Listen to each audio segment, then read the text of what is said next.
This is what an area of outstanding natural beauty looks like. Chichester Harbour, a playground for the people who live here. They might love being on the water, but many worry about what could be in it. Paul Sardar would happily float for hours in his kayak. He calls himself a citizen scientist. He's so concerned about sewage pollution, he's taking water samples to be tested. The harbours, we love them. We spend lots of time in there on a weekly basis, and we love them for the scenery, the wildlife. What we find difficult is that the creatures that live in this harbour are being harmed by the pollution that goes into it. I find it upsetting when we're out and we see condoms, toilet paper and excrement floating in the sea. This community is now taking matters into their own hands. They're part of a growing movement of people across the country who've lost faith in the Environment Agency's ability to protect England's waterways. They've organised a mass testing of the water. Their samples will be tested for pharmaceuticals and pesticides. Why not just leave this to the Environment Agency?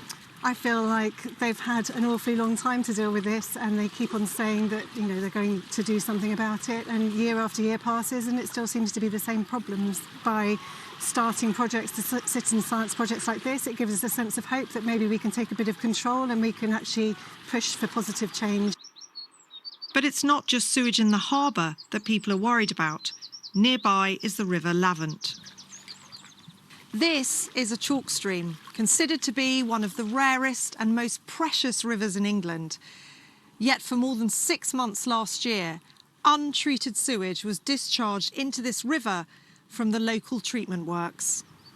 The Environment Agency says the treatment works is being overwhelmed by groundwater, which is rainfall that's made its way underground. It's getting into broken pipes, it's mixing with the sewage, and then it's discharging untreated into the river.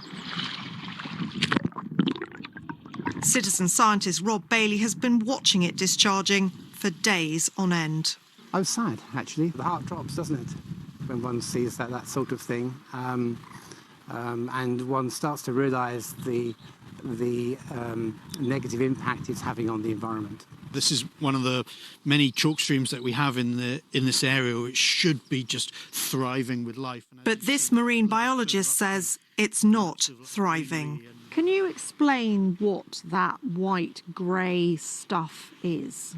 So that is a film of bacteria. So they're feeding off the organic matter, the faeces that's coming out of that sewage treatment plant. And it smothers the plant life as well. But there's loads of other chemicals coming out there. It will be our shampoos, our shower gels, our washing up liquids.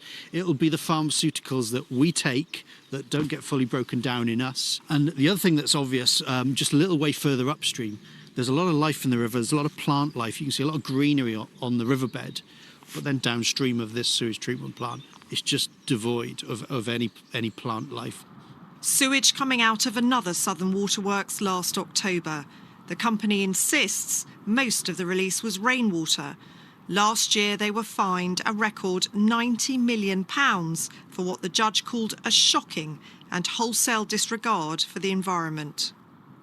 Southern Water says, "We know that we need to do more to deliver the environmental improvements our customers expect, and we're spending £2 billion across our network to make these changes as quickly as possible. We're working closely with the Environment Agency." It's not just the grown-ups that want action. Ruthie is so upset, she wrote to Southern Water to complain. It feels like sometimes because we're kids we can't get listened to by these big corporations like Southern Water, and writing the letter felt like my way of trying to get my voice out there and get the voice of the people here out there. You just want to have fun and play and sail in the harbour. You just don't want to fall in anymore and jump in because it's just really disgusting. The Environment Agency says agriculture is a major contributing factor to pollution in Chichester Harbour.